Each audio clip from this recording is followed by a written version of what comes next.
It was supposed to be just a normal visit to the animal shelter. Just a little boy in a wheelchair, with a wooden prosthetic arm, hoping to see some dogs. But no one there was prepared for what was about to happen. As he rolled closer to the kennels, most of the dogs wagged their tails eagerly. Then his eyes stopped on one cage, the one everyone avoided. Inside was a retired police dog, so aggressive he had been labeled too dangerous to adopt. He had attacked everyone who tried to get near him. People said he couldn't be trained again. He lunged at the bars, barking wildly. The staff warned the boy not to go near that cage. He's dangerous. But the boy didn't listen. Instead of fear, he smiled. He rolled a little closer, heart pounding, and whispered softly, "Hi, hero. It's okay. I'm here now." And then something unbelievable happened. The growling stopped. Everyone froze as the dog slowly stepped forward and did something no one could explain. He lowered his head and began to cry. What happened next left everyone in shock. Before we begin, don't forget to like, share, and subscribe. I really want to know, where in the world are you watching this from? Leave your country's name in the comments below.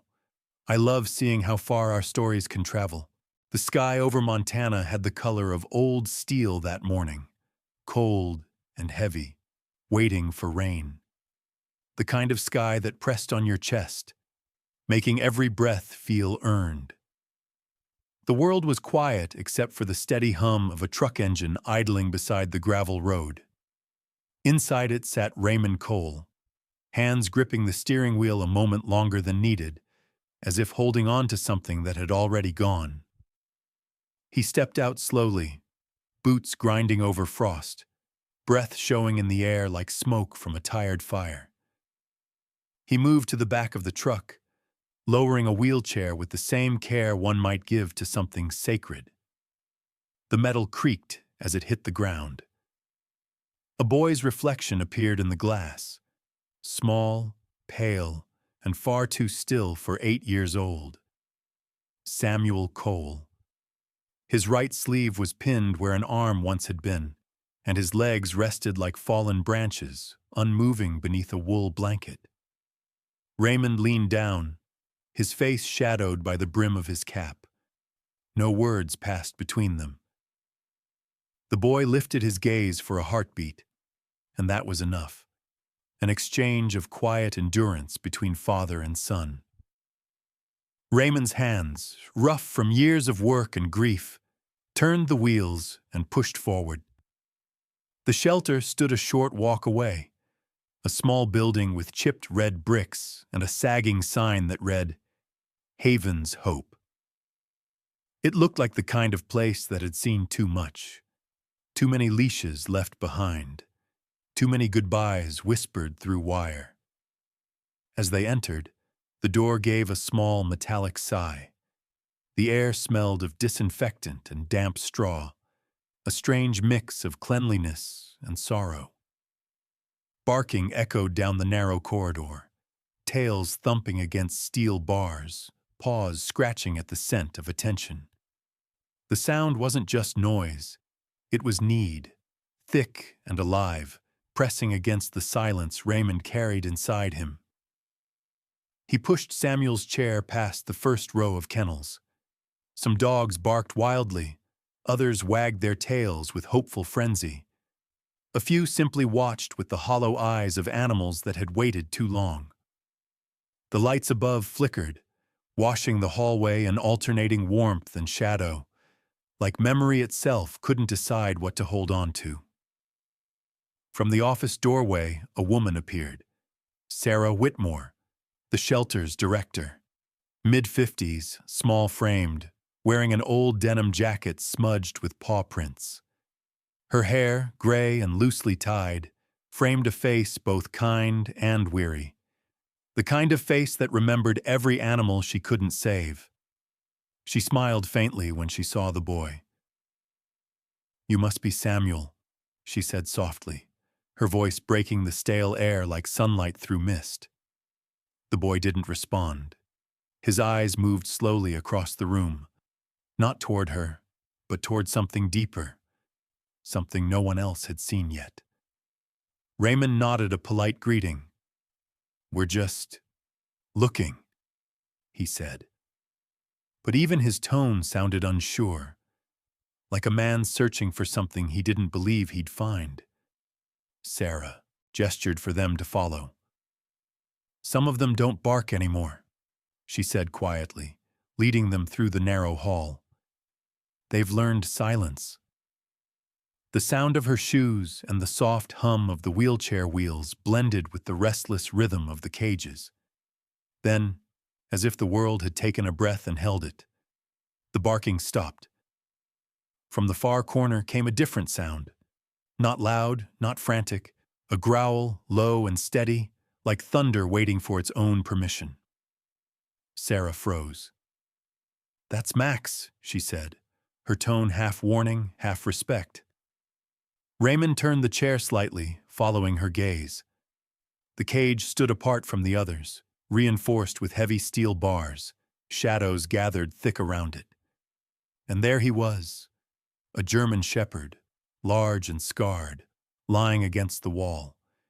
His coat was the color of dust and smoke, his muzzle marked by a long white scar that cut across years of service.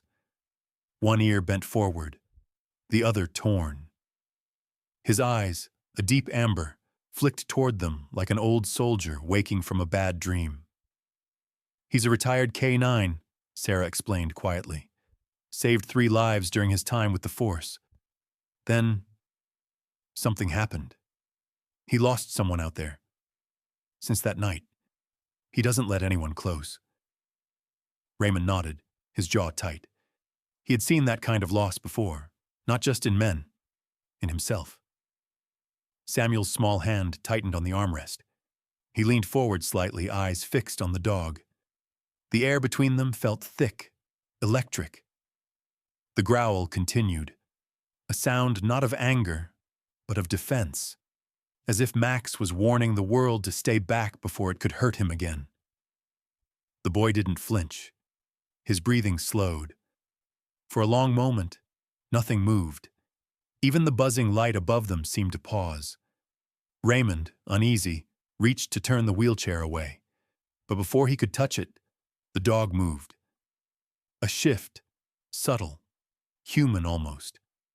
Max's head lowered, the muscles in his back eased. The growl cracked, faltered, and then stopped. The silence that followed was heavy and trembling, the kind that carried the sound of 2 hearts remembering how to beat again. Samuel's lips parted, not in fear, not in surprise, but in something closer to recognition. His chest rose sharply, and for the first time since the crash, a faint smile crossed his face. It was small, fragile, like a candle lit in a room that had forgotten light. Behind them, Sarah's voice barely rose above a whisper. "He remembers something." The wind outside pressed softly against the window pane. Rain began to fall again, quiet, patient, as if the sky itself exhaled in relief. The morning broke without color, only shades of ash stretching over the Montana plains. Wind carried the faint rattle of rain on tin roofs, and somewhere a dog barked once, then fell silent.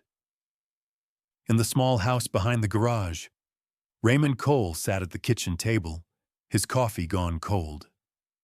The clock ticked loud in the quiet, like a heartbeat that refused to stop. Across from him, Samuel pushed a piece of toast around his plate, his left hand steady, his right sleeve pinned neatly at the elbow. There were no words between them. Not anymore. Raymond had learned that silence was the only language his son seemed willing to speak. Days blurred together. The grind of engines at the garage, the clang of tools, the hiss of air compressors. Raymond stayed late most nights, letting grease and noise drown out thoughts he didn't want. When he came home, Samuel would be by the window, staring out at the same empty road, waiting for something that never came. "He's not mean," the boy would finally whisper when his father passed by. "Just sad." Raymond never answered. He didn't know whether Samuel was talking about the dog or himself. One gray afternoon, Sarah from the shelter called, her voice soft but certain. "He's still not eating," she said. "But when your boy was here, something changed." Raymond said nothing for a moment, only listened to the hum of the line and the distant rain tapping against glass. Finally, he exhaled. "We'll come by." By the time they arrived, clouds hung low, heavy and metallic.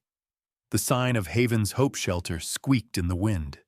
Inside, the air smelled of soap, metal, and wet fur. The narrow corridor echoed with restless paws and hollow barks. The volunteers looked tired, faces drawn, voices low. But near the end of the hall, past cages filled with wagging tails, one sound cut through everything else: a low, broken growl. Max. The German shepherd paced inside his reinforced kennel, muscles coiled, tail rigid. His fur caught the dull light in streaks of gray and gold. Each step was measured, as if every inch of the floor was still a battlefield. A steel bowl lay untouched. Raymond felt the familiar weight in his chest, the same one that came every time he looked into the mirror and saw a soldier who'd lost too much. Samuel rolled forward before anyone could stop him. The rubber of his wheelchair whispered against the floor. Every volunteer tensed. One of them reached out instinctively, but Sarah lifted her hand. "Let him," she murmured. The boy moved closer. The growl deepened. Max's eyes, sharp amber, tracked him, calculating distance and intent. Raymond took a step forward, heart hammering, but the boy didn't stop. The air was thick with tension, the kind that comes before a storm. And then Samuel said it, barely more than a breath. "It's okay, soldier." The word cut through the air like a forgotten song. The dog froze. His chest heaved once, twice. That single word, soldier, carried the echo of old commands, of trust, earned and broken. Max's ears twitched, his paws shifted. Slowly, cautiously, he crept forward. The volunteers held their breath. Raymond's hand hovered over his son's chair, ready to pull him back. But Max didn't lunge. He stopped beside the wheelchair, close enough that Samuel could feel the warmth of his breath against his knee. For a long moment, nothing moved. Then, as if guided by something ancient and gentle, the German shepherd lowered his head and pressed his nose to the cold metal rim. The sound that followed wasn't a growl. It was a whine, soft and fragile, like the echo of something long buried. Sarah covered her mouth, eyes glistening. "He's never done that before." Her voice trembled like glass. Raymond said nothing. He was staring at the boy, at the faint smile that had touched his lips. It was small, hesitant, but real. The kind of smile that came from somewhere deep, from the place where pain and wonder met. Raymond's throat tightened. He looked at the dog again and saw it. Not danger, not rage, but the haunted look of someone who'd once believed in orders, in purpose, in love, and had lost all three. Outside, the wind howled against the walls. A flash of lightning painted the kennels white. For a second, the entire room looked suspended in time. A man, a boy, a wounded soldier with fur and scars, all holding their breath in the space between fear and forgiveness. Then came the thunder. It rolled across the valley like artillery, deep and sudden. Max jerked back with a violent tremor. The bowl by his feet clattered, spinning in a circle before hitting the wall. His eyes widened, the pupils shrinking to pinpoints. He stumbled backward, pressing himself into the corner, chest heaving, teeth bared not in anger but in memory. Raymond's instincts snapped awake. He crouched low, one hand steady on his son's chair, the other raised slightly toward the dog, not in command, but in understanding. "Easy," he whispered. But Max wasn't looking at him. He wasn't seeing the room at all. He was somewhere else, a street lit by fire, the sound of gunfire and sirens, a handler's voice cut off mid-command. His body remembered what his mind couldn't escape. Rain began to patter against the windows, soft and steady. Sarah whispered something to the volunteers, motioning them to stay back. The shelter fell silent except for the rhythm of the storm and the dog's uneven breathing.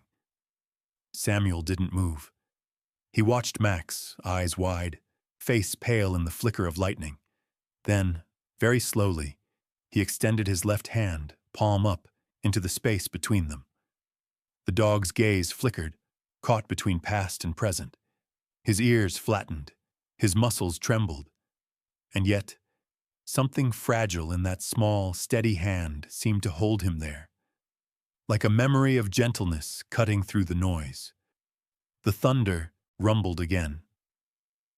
Max flinched, whining low, then pressed his body closer to the floor. His tail curled inward, his head dropped, his breath came short and sharp. Sarah looked to Raymond for guidance, but he was already watching with a strange expression, part fear, part revelation. He spoke softly, almost to himself. He's remembering gunfire, and the words hung in the air like a truth too heavy to move. Outside, rain washed the world in silver streaks. Inside, under the faint hum of the storm, 3 hearts beat in the same fragile rhythm. One of a father who'd seen war, one of a boy learning to live with loss, and one of a soldier who couldn't forget the sound of battle. None of them spoke again. They didn't need to. In the quiet between thunder and breath, something had begun to heal. The morning came washed in silver light, soft but cold. A single crow cut across the pale sky before landing on the chain-link fence outside Haven's Hope Shelter. Inside, the air still smelled faintly of rain and bleach. The volunteers moved quietly, their voices low, as if the place itself had learned to breathe in whispers. Then the sound came. The slow hum of an engine outside. Too steady to belong to a visitor. Too official to ignore. A black SUV pulled into the gravel lot. Its tires cracked small stones beneath their weight. When the door opened, a man stepped out. Tall, shoulders slightly stooped, a figure that seemed carved from years of discipline. Officer Mark Jensen, late 50s, gray hair trimmed close, a faded badge still clipped to his belt. His eyes, though, were what held the truth. Not hard, but hollow. The kind of eyes that had seen loyalty die in silence. He paused before entering, hand resting on the doorframe, as if asking permission from ghosts before walking back into the past. Inside, light spilled through the narrow windows, thin as paper. Near the end of the corridor, a boy sat cross-legged by a cage, a paintbrush in his hand. Samuel hummed softly, the tune uneven but warm. Beside him, Max lay still, his head resting on his paws, tail brushing the floor with each beat of the boy's song. The colors on the small canvas were clumsy but alive, swirls of brown and gold that looked suspiciously like the fur of the dog watching him. Mark stopped just behind the bars, his breath caught. He never trusted anyone after the warehouse, he said quietly. The words weren't meant for anyone. They were confessions released into the stale air. A girl died that night. He's carried it ever since. Raymond stood a few steps away, his hands deep in his coat pockets. The morning light found the creases on his face, the scars time didn't bother to hide. He looked at the dog, then the boy, then back at Mark. Maybe he found another reason to live. His tone was steady, but something in it wavered, like a man standing near the edge of belief. For a long time, Mark didn't reply. He only watched Max breathe. Every inhale seemed to rebuild something that had broken years ago. He crouched slowly, knees creaking, until he was level with the cage. His fingers brushed the steel, cold, rough, familiar. The smell of wet fur and metal brought back everything he'd buried. The smoke, the shouting, the sound of paws on shattered glass. The dog stirred. His ears twitched, nose flaring slightly, as if catching an old scent carried on a new wind. Their eyes met, soldier to soldier, one still human, one scarred into something else. Neither blinked. For that brief, suspended second, time folded, and the years between them collapsed into recognition. Then Max turned his head, not toward the man who trained him, but toward the boy who painted at his side. The brush stopped mid-stroke. Samuel looked up, his wooden hand rested against his lap, the faint creak of its joints blending with the soft rhythm of the dog's breath. The boy tilted his head, studying Max with quiet understanding, the way only a child untouched by cynicism could. He whispered, "It's okay now. You did your best." The words were simple, but they carried something sacred, the permission to let go. Max exhaled through his nose, a sound halfway between a sigh and a whimper. His head lowered again, eyes softening as though the weight of all his remembered failures had just been lifted by a child who couldn't even tie his shoes with one hand. The silence that followed wasn't empty. It was full, heavy with release. Mark's throat tightened. He blinked hard, his vision blurring at the edges. The breath he'd been holding trembled out. "You did your best." The boy's words echoed inside him, replaying against every memory he wished he could erase. He reached forward, but stopped short of touching the bars. There were some things you couldn't touch without breaking again. From across the corridor, Sarah stood quietly, hands clasped before her chest. She didn't speak, didn't move. Her gaze drifted from the man in uniform to the boy with the wooden hand, and finally to the dog. Calm, steady, forgiven. For the first time in years, she saw peace inside that cage. The light shifted. Outside, clouds moved slow and tired, parting just enough for the sun to thread through. It landed on Max's fur, turning the dull brown into the color of burnished gold. Dust floated like tiny halos in the air. Somewhere in the back room, a radio crackled, playing a song from decades ago. Soft, melancholy, full of warmth that lingered long after the last note. Mark rose to his feet. The stiffness in his joints betrayed him, but he didn't hide it. He looked once more at Raymond, who hadn't moved. Their eyes met. Both men carried ghosts. Both understood what it meant to outlive purpose. "He's ready for a home again," Mark said finally, his voice breaking like old wood. Then, after a beat, he added the question that hung heavier than thunder. "The question is, are you?" Raymond didn't answer. He couldn't. His gaze stayed fixed on the boy, on the small hand resting against the dog's cage, on the quiet miracle unfolding in the smallest gestures. The answer wasn't in words.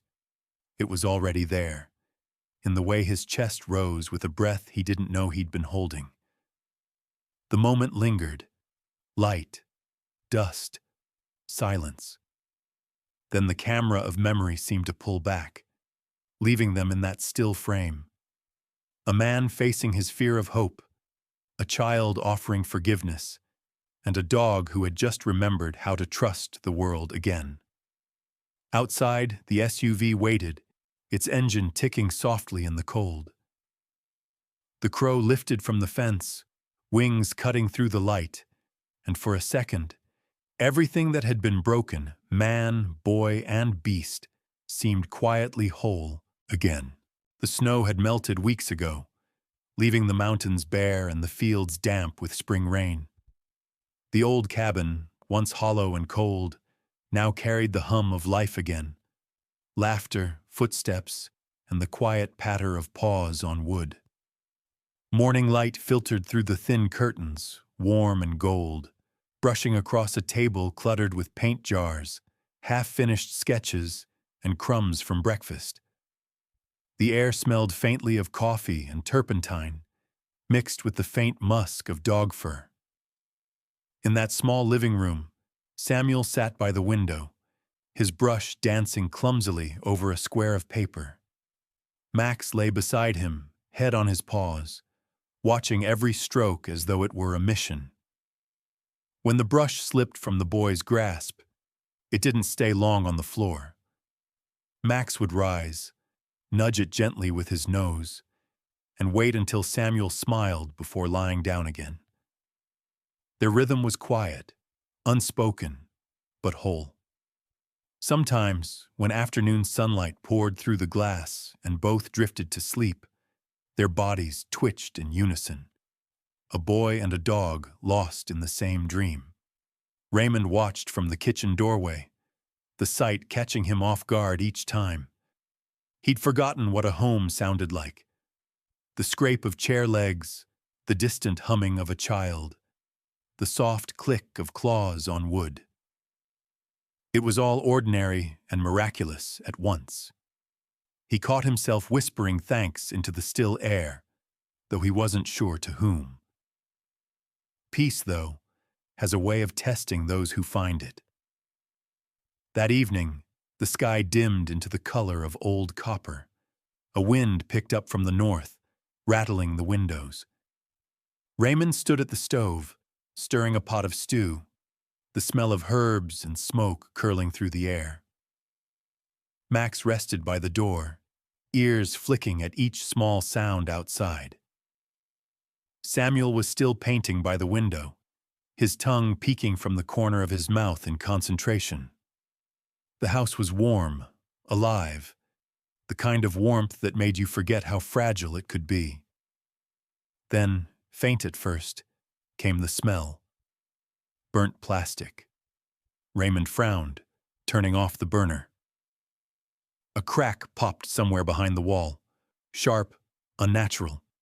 He turned. A faint orange glow crawled along the hallway baseboard like a warning whispered too late. In seconds, it bloomed.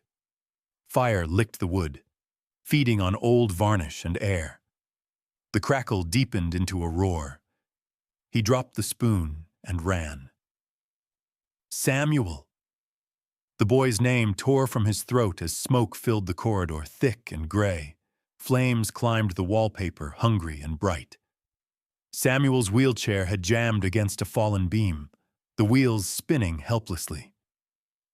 The boy's small hands gripped the armrests, coughing, calling for his father, but it was Max who moved first. The German shepherd barked once, sharp, commanding, then vanished into the smoke. His silhouette flickered orange against the blaze. He lunged forward, teeth finding the metal handle of the chair. The heat seared his fur.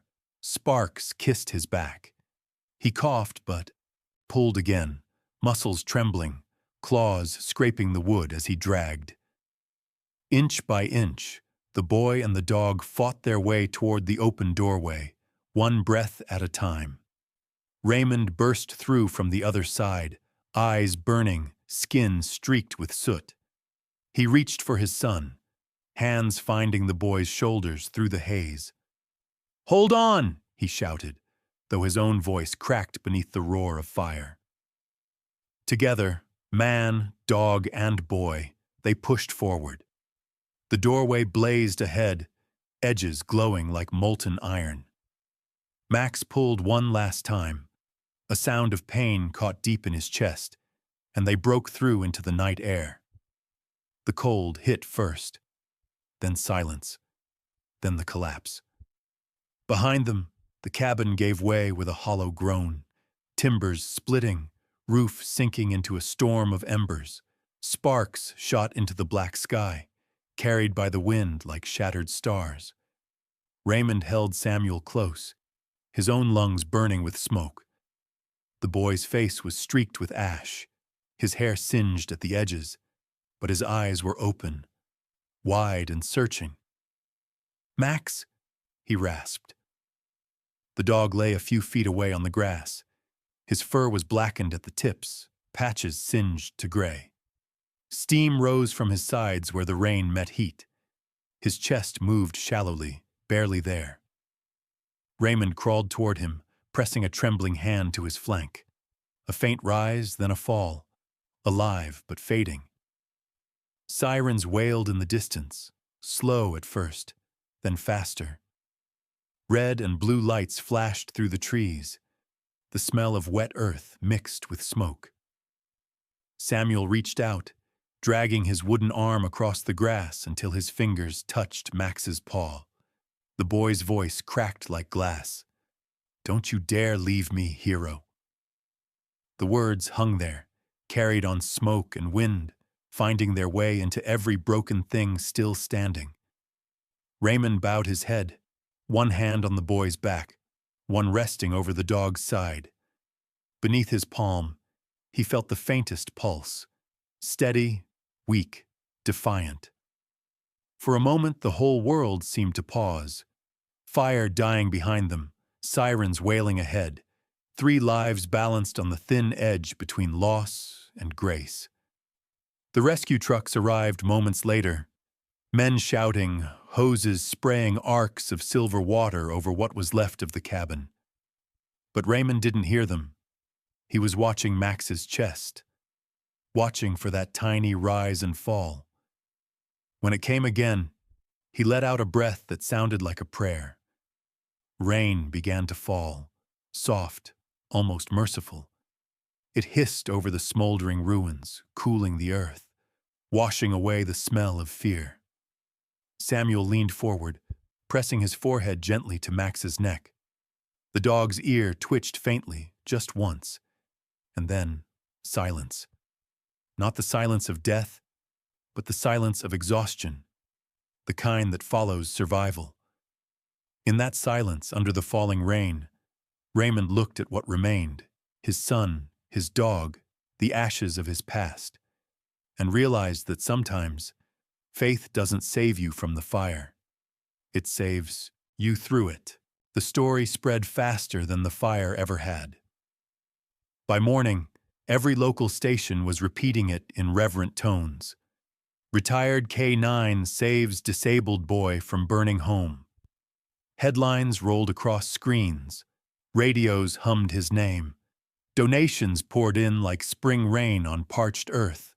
They called him the Angel Dog. Some said heaven had loaned him out for one last mission. Others simply whispered his name like a prayer. Max.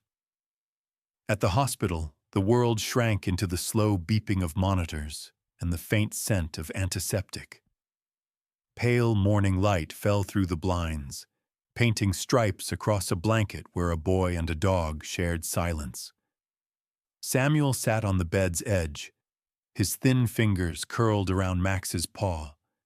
The shepherd lay motionless but breathing, a soft rhythm that gave the room its pulse. Tubes ran gently into his foreleg, the clear fluid catching the light like threads of hope.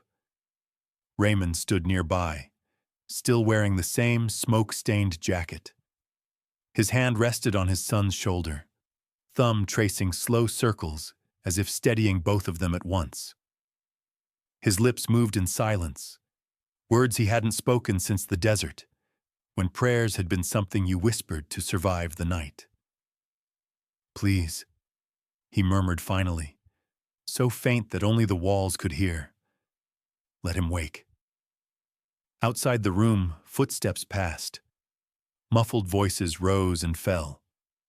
Reporters gathered in the hallway, their lenses pressed against glass like pilgrims at a shrine. Nurses moved through them gently, guarding the sanctity of quiet.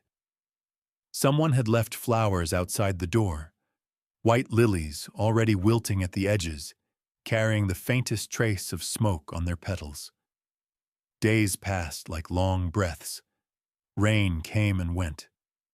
The hospital lights never dimmed, and in that endless half-day brightness, hope became a kind of ritual. Samuel painted again. Small sketches taped to the walls. Dogs with wings, a cabin reborn from ash, a boy smiling with a wooden hand raised in salute. Each one made the nurses stop for a moment before walking on, as if the drawings themselves were prayers in color. Then, one afternoon, the elevator doors opened with a soft chime. Officer Mark Jensen stepped out, dressed in full ceremonial blues. The polished buttons caught the fluorescent light, but his expression stayed quiet, solemn. He carried something wrapped in cloth, small, heavy with memory. When he entered the room, Samuel looked up first, his green eyes wide. Raymond nodded faintly, words failing him. Mark crossed the space in slow, careful steps, the sound of his boots muffled by the sterile floor. He stopped beside the bed, unwrapped the cloth, and revealed a badge, old, scuffed, but shining from fresh polish. The engraving was worn down, but the number still caught the light like an ember refusing to die. He knelt. His voice, when it came, was soft, but carried the weight of command. "Once a hero," he said, clipping the badge onto the new collar the vet had placed around Max's neck. "Always a hero." For a moment, nothing moved. Then, faintly, a twitch, the tail, slow but certain, thumped once against the sheet. Mark's hand trembled where it rested on the dog's fur. He exhaled a sound that was half laugh, half sob, the kind only soldiers understand. Max opened his eyes just enough for light to touch them, and his tongue brushed the man's hand in the smallest, most human gesture of thanks. Behind them, Samuel's voice broke the stillness. "He saved me," he whispered, his tone calm, not sorrowful. "But he also saved himself." The words hung there, tender as breath. Raymond felt something shift inside him, a knot that had lived under his ribs since Iraq loosening at last. He turned slightly, his hand still resting on his son's back, his eyes wet but unashamed. For the first time in years, he didn't feel the need to explain what courage meant. The room already knew. Outside, cameras flashed against the window, but inside, time slowed. Mark stayed kneeling beside the bed, fingers absently tracing the edge of the badge. "You know," he said quietly, almost to himself, "we train them to obey, to act, but no one can teach them why they do it." He smiled faintly. Maybe he finally remembered. A hush followed, so gentle it almost sounded like prayer. The monitors continued their soft rhythm. Max's breathing deepened, steadier now. The light coming through the blinds had changed. Warmer, gold-tinged, like the first hour after dawn. Later that evening, as the hospital quieted and the day shift lights dimmed, Raymond found himself standing by the window. The city beyond was blurred by drizzle, neon reflections rippling across wet asphalt. His reflection in the glass looked older than he remembered, but also lighter. Behind him, Samuel had fallen asleep beside Max, his head resting on the dog's side, the badge gleaming faintly beneath his cheek. Footsteps approached. The door opened.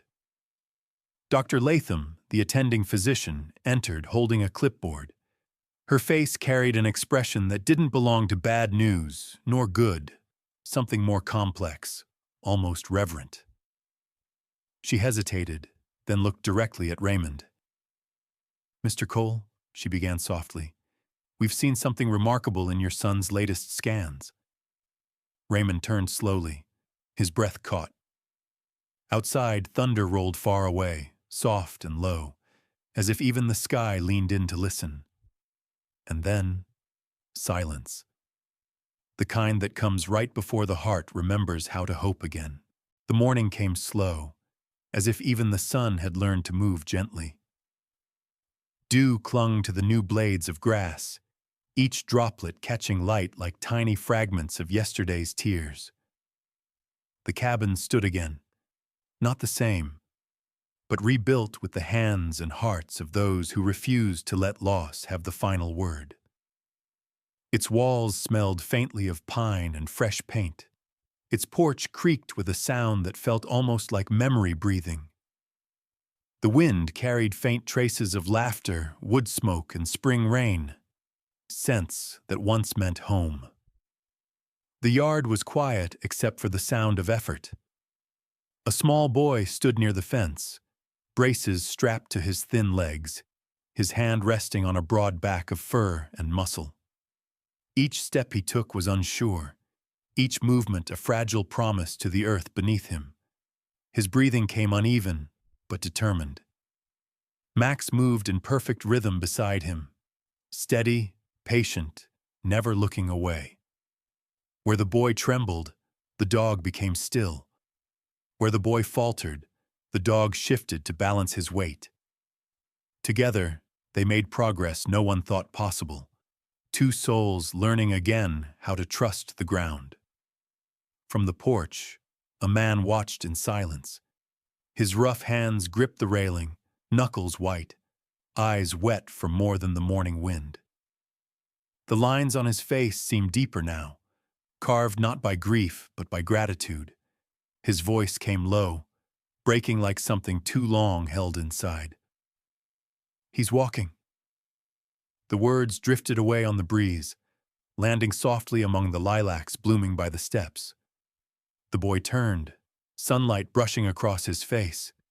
His smile came slow, careful, like someone remembering how. "He believes I can," he said quietly, the sentence wobbling between breath and miracle. "So I have to try." Max's ears twitched. He barked once, deep, proud, certain. The sound echoed across the yard, rolling through the trees like a promise to something greater than them all. The man on the porch lowered his head, laughter and tears colliding somewhere in his chest. He didn't call out. He didn't need to. The sight alone was enough to fill every empty space that war, loss, and silence had ever left behind. As afternoon slipped toward dusk, the air took on that golden stillness only spring evenings know. The fields shimmered under the fading light, and the rebuilt cabin stood like a hymn hummed under one's breath. Inside, the scent of stew and soap mixed with the soft ticking of the old clock that had somehow survived the fire. Max lay near the hearth, his chest rising and falling in calm rhythm, while the boy sat cross-legged beside him, drawing shapes on a scrap of paper, circles, wings, paw prints. The man watched from his chair, the kind of watching that asks for nothing more than this moment to last. Later that night, the house was dim except for the small lantern burning on the bedside table. The flame swayed gently with the rhythm of sleep. The boy and the dog lay close, bodies curved toward each other as if the space between them had been measured by faith. Above the bed hung the golden badge, its surface catching the lantern light, shining like a small sun that refused to go out. The man stood in the doorway, arms crossed, shoulders heavy with quiet realization. For the first time in a long time, he understood what all the battles, the wounds, the long nights had been for. Not victory, not survival, but peace. Not the kind written into treaties or carved into stone, but the kind that breathes softly beside you when you finally stop running from what you love. He looked at them, child and dog, and felt something shift inside, something gentle and infinite. His voice, when it came, was barely more than a whisper. "Sometimes," he said, the words catching like a prayer in the still air, "angels don't have wings. Sometimes they have paws." The lantern flickered, casting slow-moving light across the walls. Outside, crickets began their low chorus, the night breathing easy again. The man turned off the lamp, leaving the badge to glow faintly in the moonlight, and the silence that followed wasn't empty. It was full of everything that mattered. And somewhere in that silence, beneath the roof built by kindness and the sky rebuilt by grace, life went on. Not loud, not perfect, but beautifully alive. The world doesn't stop for moments like these. They pass quietly, like a whisper in the wind, like paw prints fading on wet ground, and yet somehow they stay with us. Because courage doesn't always shout.